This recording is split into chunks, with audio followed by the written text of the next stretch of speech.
Now I'd like to invite Phil Carson to the podium to provide his final NRACA board report update. Thank you, Kevin. Good morning, everybody. That is always a moving tribute when we get to see those folks that we knew so well. And I know I saw a couple names up there and pictures up there that bring back some great memories to me. We miss them. And Paul, you do always such a great job with that. Thank you very much. I appreciate the opportunity to speak today. Appreciate the opportunity that you've also given to me in a broader sense of filling this position as NRACA director for these years. It's been special.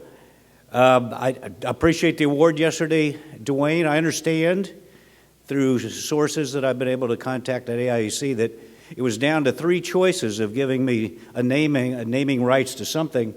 One was the Carson Conference Center, which is what you settled on.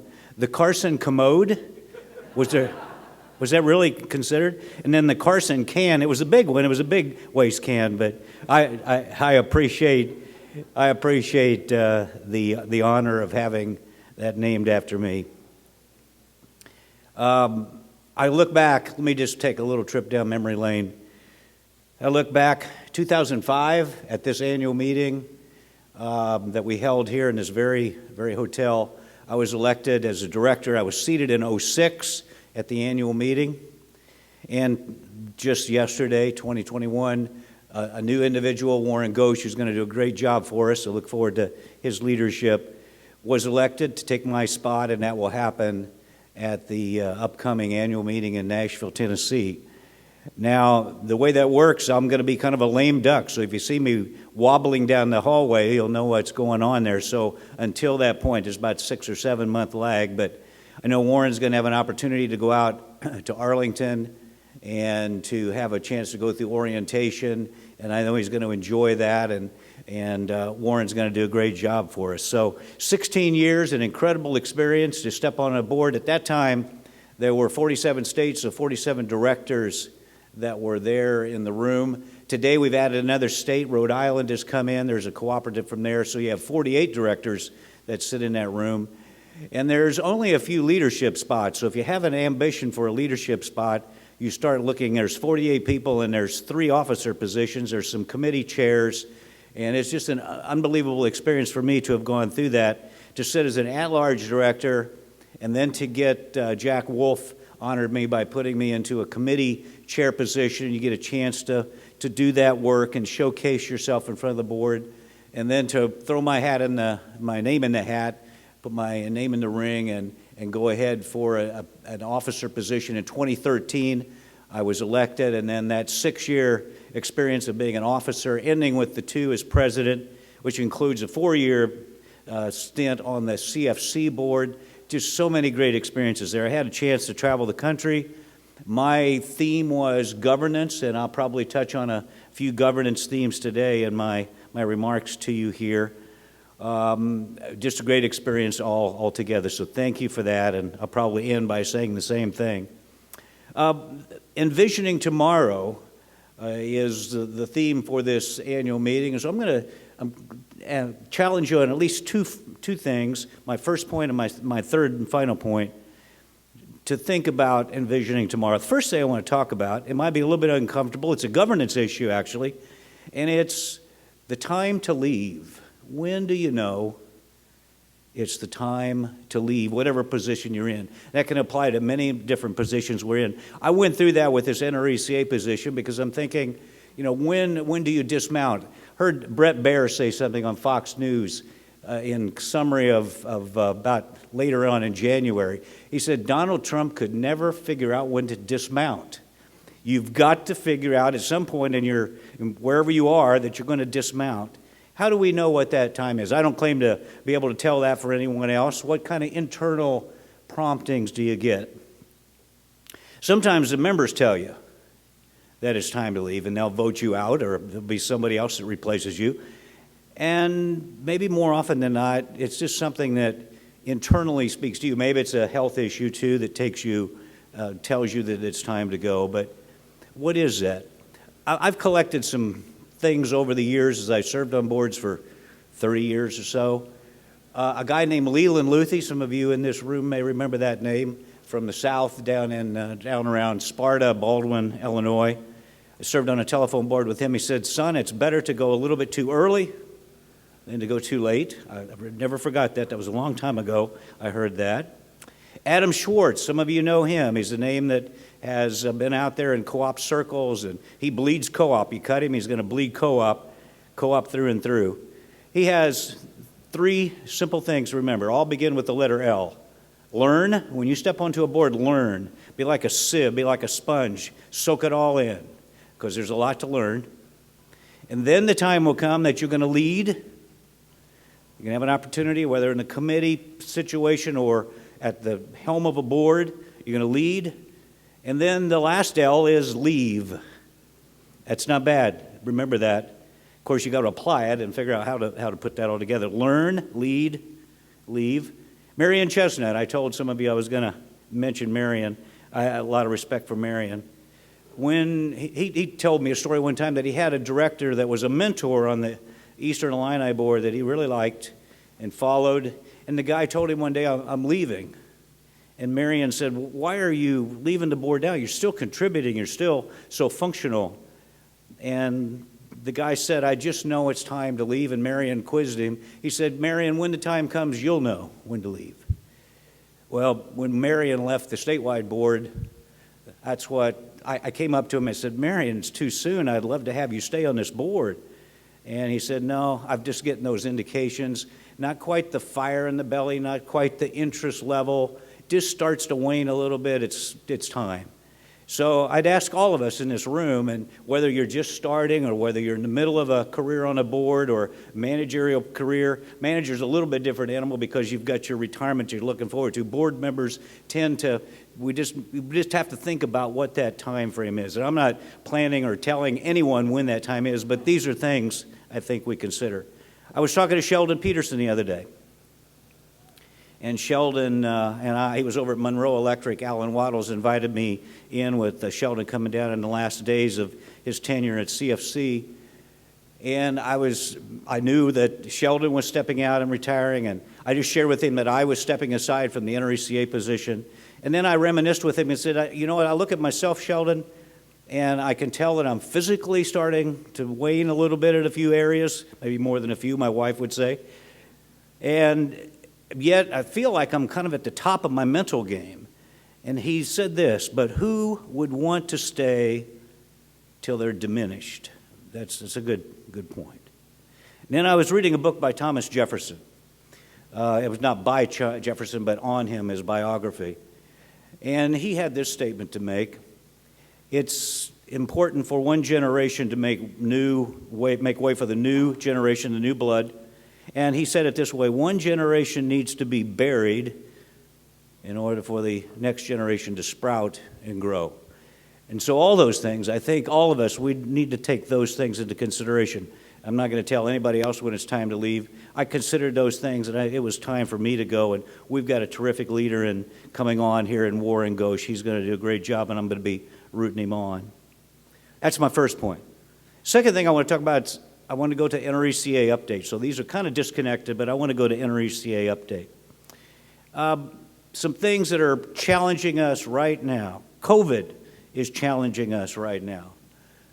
Spring of 2022 brought a black swan event to us that we just weren't anticipating. That's what a black swan event is. It's something that happens and you're just not ready for it. You just have to handle it.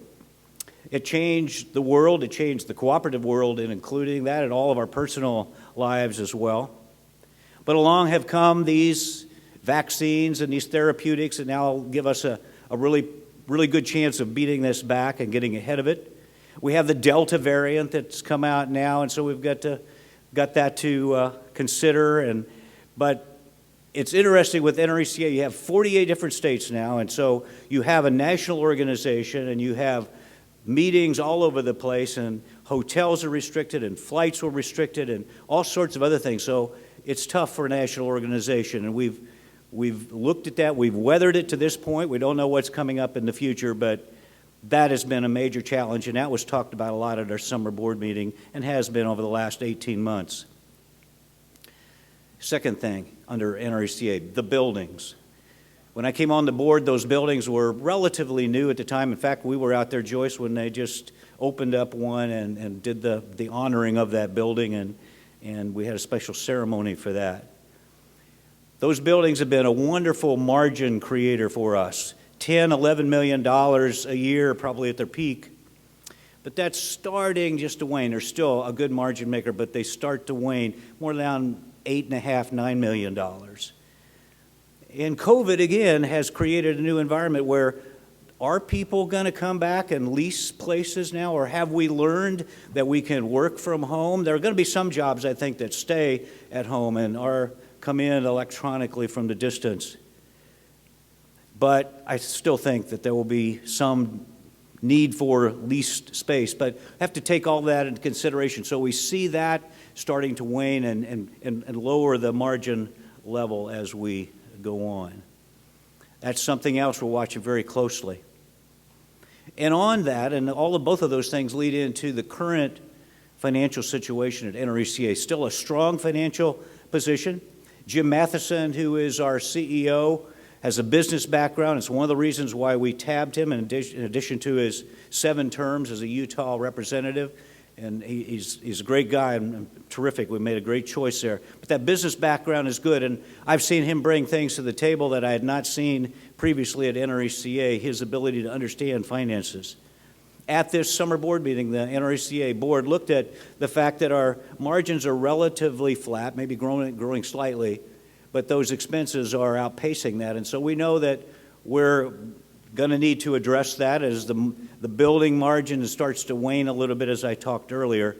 The board unanimously put in place a 3% dues increase that will begin January 1, 2022. We haven't had many dues increases during my 16 years, and we hope to keep those at a minimum, but you've got to keep your financial strong, and that is coming down the pike there. So those are the 3 things I wanted to talk about with regard to NRECA update. I want to end with a different category, and that is challenges that are coming up down the road, not just to NRECA, but to all of us. Some of them we've teed up here at this board meeting, this annual meeting of AIEC members. Energy futures. What's the future of energy? Nick mentioned it this morning, the issues that we're facing here in Illinois right now. Tom Halverson yesterday talked about it significantly with the global energy transition. It's coming. It's here. I've watched this state. I've come from the South, and we're really more coal people than maybe the center north. And it's been interesting. The center north was probably more amenable to green and renewable earlier than the South was.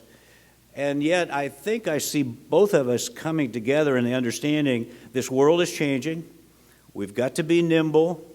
We've got to figure our way through this. We may want to hold on to fossil fuels, but there are other entities and other things, economics included, other philosophies that are out there that are going to move us in a different direction. I remember down at SIPC, Don Gully talking about a carbon-constrained future. You hear now carbon neutral or zero emissions and zero carbon. Way back in the year 2000 at SIPC, there's a guy named Harold Dykus. A number of you guys will know that name from this room. A board member at Egyptian and on the SIPC board, a wonderful director. He had contacts with Southern Illinois University, and he brought a professor in who talked to us for the very first time I can remember hearing about it, is this issue of carbon pollution. And we sat and listened to that in the aftermath of a board meeting. I stuck around in the afternoon to hear this guy. And lo and behold, little did I know just how important that was going to be going forward, as that movement has gained tremendous power and speed. What we need is reliability, and we need affordability. And I love our message that we cannot get policy ahead of technology. I'm saying things you've already heard here throughout this meeting. I heard also in the other day in the AIEC boardroom, there is a need for dispatchable power This intermittent power is wonderful, and we'll work green in as much as we possibly can, but there is a need when we have to have power, you've got to have dispatchable power available. All of those things we're going to be wrestling with going down the road. As I leave this program, I know the folks in this room are going to be working with those issues, energy, the energy future.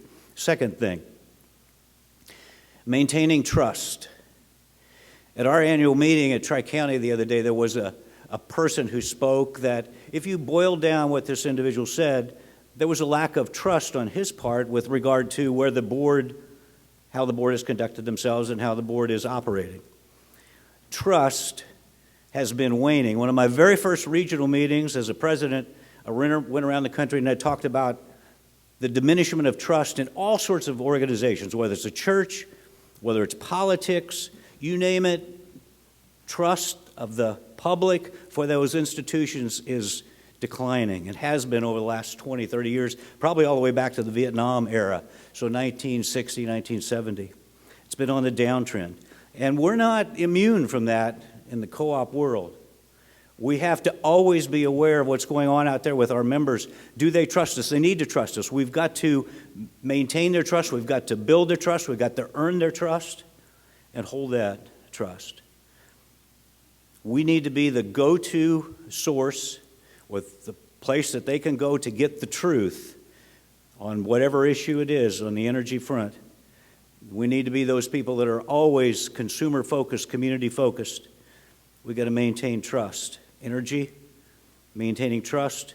And the last one I'm going to take up is the issue of diversity, equity, inclusion. You've heard a little bit about that. We passed a resolution at NRECA recently, just in this last annual meeting. I want to talk about that just for a moment. Now, the people that have proposed that and moved it through NRECA, I have tremendous respect for them, and I think they have the very best intentions in mind. Let me tell you what I fear this could lead to. Let me first off just tell you what I'm going to make some statements and see if you agree with me. I believe that everybody, regardless of who they are, their gender, the color of their skin, how old they are, is equally important. I think we're all in agreement. I doubt I'll get anybody that says not. I believe that everybody that is in this country today, whether they're in co-ops or otherwise, deserve to have an equal opportunity to advance. Now, are we a perfect nation where everybody has an equal opportunity? I can't say that we are. I don't think we are. In fact, we in rural America sometimes think we're left behind urban America in certain areas. And there are certain people of color of skin that think they're left behind. I think we ought to have a level playing field on opportunity. However, just because you give everybody an equal opportunity does not mean that everybody's going to end up with the same outcome. And my fear is with DEI, diversity, equity, inclusion, especially the equity component, the aim is to get everybody to end up basically at the same level. Think about your own family. If you've come from a group of 3 or 4 siblings, or if you have a family and there are multiple children in that family, same mother, same father, same home environment basically, did all of those children, did all of your siblings end up equal with you in every situation? Are your children, have they ended up? It just doesn't work that way. You know that even within families. So within a culture, you're always going to have some disparities. It's not discrimination necessarily if there are disparities of outcome. But I believe everybody is equal. We need to treat them that way. I believe that everybody should have an equal opportunity, but then let meritocracy and their ability with their whatever abilities they have and the way they apply themselves, let that lift them and exalt them and bring them to the position that they will ultimately have. I wanted to bring that up. I know that can be a touchy subject, but that's one thing I fear is that while this has a good intention at the start, it could lead us to a place where we're expected to have certain outcomes in 5 years, 10 years, and I'm not sure that's going to happen. That's just not the way the real world works. So I'm going to conclude. Those are the three things I wanted to cover today. A time to leave, an NRECA update, and then some future challenges I think are down the road. It's been a great experience, 16 years, and I got another 6-7 months. Like I say, if you see me limping down the hallway, I'm just in my lame duck stage, and I'm looking forward to Warren's leadership in this area. And thank you again from the bottom of my heart for the opportunity that you've given me to serve in this position. I love you all. God bless.